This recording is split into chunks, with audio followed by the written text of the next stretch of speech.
Adat Israel presenta Israel TV, canal 26.3, Los Ángeles, California, uniendo pueblos.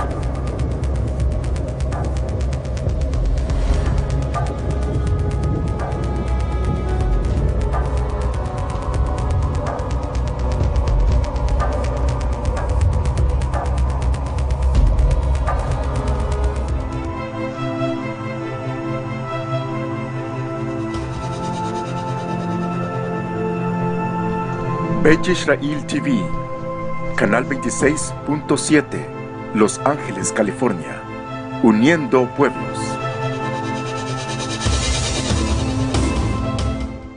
Shabbat Shalom to all of you brothers and sisters on Shabbat.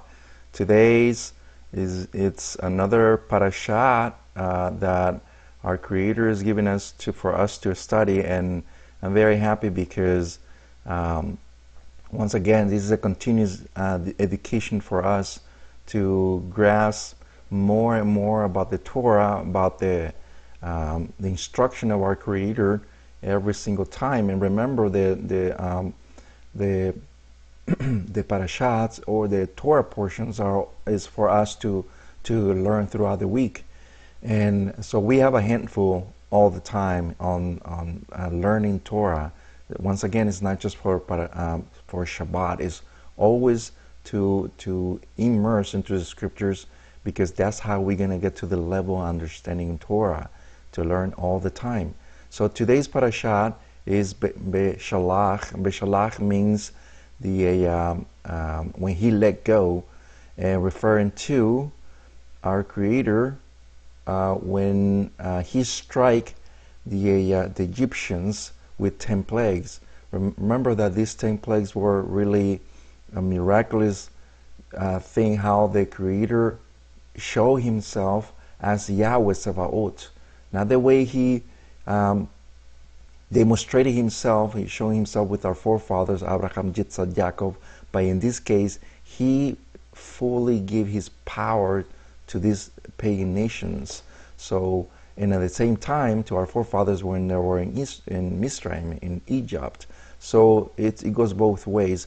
But here in this parashat is basically when they are just about to go from out of Egypt. So this this parashat is very, very interesting, because here we learn a lot of things. We learn how the Creator, it's basically taken us to a direction to understand how he was able to manage to take him to a different route.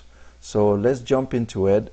In Exodus 13:17, it came to be when Pharaoh had let the people go, that's Beshalah, and the Almighty did not let them by the way of the land of the Philistines, though it was near. For the Almighty said, lest the people regret when they see fighting and return to Mizraim. So one of the reasons, the route from where they were, it was very, very nearby to Eretz Yisrael, to the Promised Land.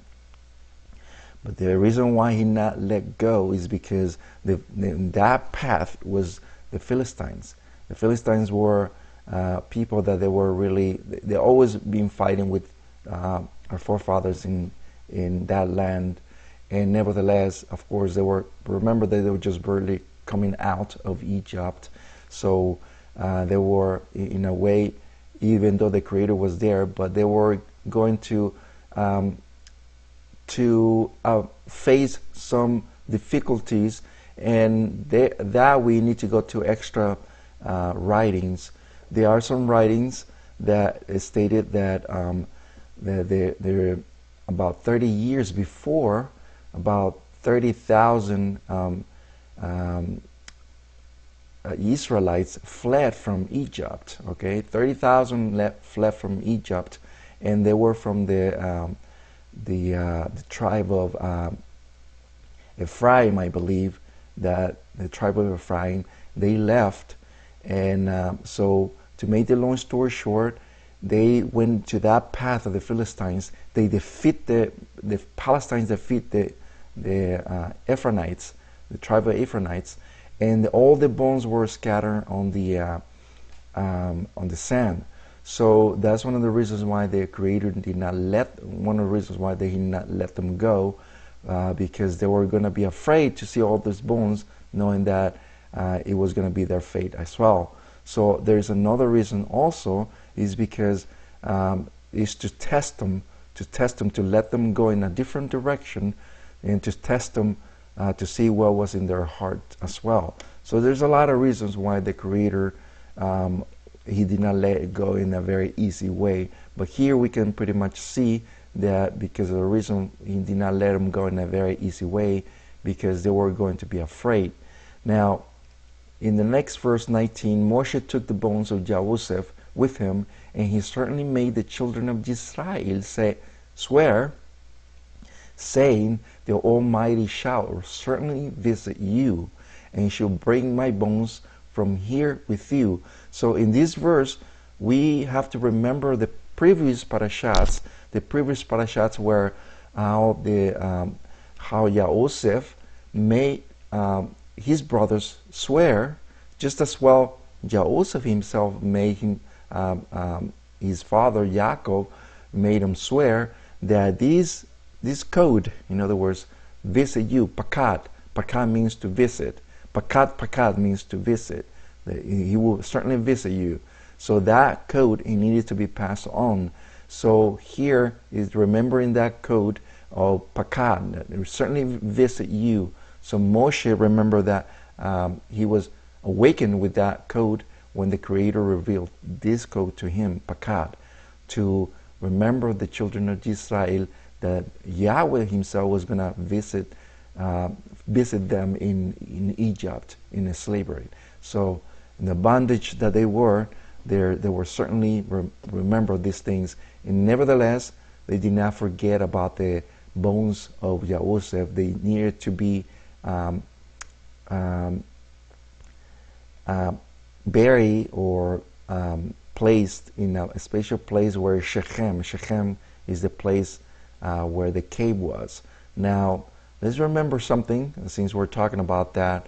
Bereshit, or Genesis 50 verse 7, and Joseph went up to bury his father, and with him went up all the servants of Pharaoh, and all the elders of the house, and all the elders of the land of Mizraim, and all the house of Joseph, and his brothers in his father's house. Only the little ones and then the flocks heard they left in Goshen. So here is very important, because here we have to understand something very, very important.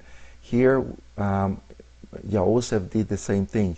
He made this vow to his father, and to bury him in Shechem, and the same thing, his bones were going to be buried in Shechem as well.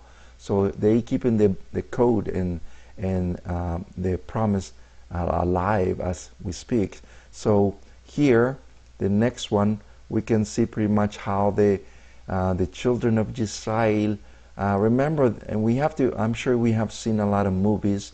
The latest that we saw with, it was a very, very good movie. They finally mentioned his name the way it's supposed to be mentioned, Moshe. So it was very good. But one thing that I've noticed, how the people were afraid to cross the Yom Suf, the Sea of Reeds. What they call it today, the Red Sea, but it's not. It's the Yom Suf, it's the Sea of Reeds. So, and the question is, who dared first to I mean, I know it was Moshe, but among the children of Israel, who was the one who dared to do so? And the scriptures actually say who was the one who dared to do so. So here, let's go to Psalms 114:1. When Israel went out of Mizraim, the house of Jacob from the people of a strange language, Yehudah became his set-apart place, and Israel his rule. And he saw they fled, and the Jordan to turn back. Here we can pretty much see that even in the Talmud, in the Hebrew writings, says that Yehudah was the one who actually dared to put his foot first into walking forward to the other side of across the ocean. So here we see something that not only that we can see something great. But also it was given to him to become, because remember, the Yehudah, the tribe of Judah, happens to become our Mashiach from the tribe of Judah. So this is very important for us to understand. So here we can pretty much see not only that, remember that Yehudah happens to be also in the very entrance of the Mishkan, or the house of prayer, or the tent of the meeting, I'm sorry. So here also Yehudah also took that banner as well. And remember that, and once again, it's not coincidence, because there is no coincidence, there's no such a thing in the Hebrew language, because it's not kosher. Okay, it's just a joke. But in reality, remember that Yehudah, our Mashiach, had to come, and also he's the door also. Remember that in the very entrance of the Mishkan, or the tent of the meeting, was also Yehudah, was the entrance of the door. So our Mashiach comes also on the door as well. He is also the one who said, I am the door. So through the Mashiach, he's the peretz, he's the bridge between us and Yahweh Sabaoth. So this is very important to know. Now, let's go a little bit forward in Exodus or Shemot 17:10. Yahushua, Diaz Moshe, said to him to fight with the Amalekites, and Moshe, Haram, and Ur went up to the top of the hill, and it came to be when Moshe held up the hand, and Israel prevailed, and when he let down his hands, Amalek prevailed. But Moshe's hands were really heavy. Now I'm going to stop over here, because here is something encoded into the Hebrew, and we're going to bring back again the Hebrew mind. Remember that the Hebrew mind is not, or the Hebrew language is not the same as the Greek language. The Greek language is more like a abstract. Everything is about, you don't taste, you don't feel, you don't pretty much, see it the way it's supposed to be. Everything is just abstract. It's like faith, justice. All those things are abstract. But when you go into the Hebrew mind, it actually is on the function of the of anything. So the same thing with this verse. And this verse is very important, because I'm going to give you just an example that is actually, it gives a justice to this verse, this text that we are seeing. And let's go back.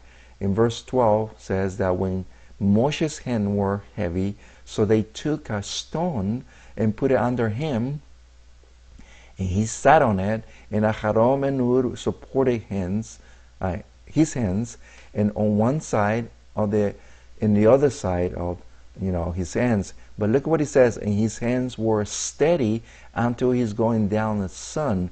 Now the word is steady. I'm just going to give you an example, because it's a perfect example here on the scriptures in the Torah. The word for steady is emunah. The word for steady, that's steady, because his hands kept going down. So his word for steady, that did not move, the word steady completely, is the word for emunah. Emunah is translated to our English language for faith. When you have faith. But it's not giving the right justice into the word. The word is emunah. Emunah means fidelity, steadiness. That's the way it's supposed to be. Our forefathers, like Abraham, he was the father of emunah, of faith. He had a steadiness. He had fidelity. Everything that the Creator asked him, he did it without the questioning, because he knew that there was something good at the very end of the day. So the word for emunah is fidelity. Do we have a fidelity towards the Creator? Do we still hanging on to no matter what? That's the question that we should have. And now that we have a better understanding what faith, in quote unquote, means, which is in the Hebrew, emunah, the fidelity that we're supposed to have, are we still hanging in there no matter what? Doesn't matter if our family members, doesn't matter if our co-workers or our jobs or friends or what, we have to hang in there, because it's our Hebrew identity that defined us towards the nations. And at the end of the day is what the Creator think of you as a Hebrew, as an Israelite, as an Ephraimite, the northern kingdom. So that's very important for us. So once again, this is something that I wanted to bring, something that it's indeed into what the Parashat Beshalah truly means. But I just want to give a summary into this parashat. It's a very small parashat Torah portion, but hopefully the next parashat, I'm going to bring exactly the route that they took into Mount Sinai, and the way was a 3 days trip, the 3 days journey into the wilderness. I'm going to bring all that up the next parashat. So today's, I just want to give you a little bit of a summary into these parashats for today's Shabbat. So please dig into the information, and there is more to it. I just want you to give you this incentive, to this motivation, so we can dig into the Torah once again. So Shabbat Shalom to all of you. Thank you for joining us. And once again, every Shabbat at 9 o'clock, we always bring a parashat for the Torah portion. But I'm sorry I forgot to post it, but I've been really hectic with a lot of studies. And so, but hopefully for next Shabbat I will do it in advance, posting. So thank you very much, Rapha'Yah in Texas, and our brothers and sisters in Africa as well, and many, many more that are watching us through the Facebook and also YouTube as well. So thank you very much. Thank you very much. I'm Moreh Rapha'Yah, and Shabbat Shalom again. Thank you.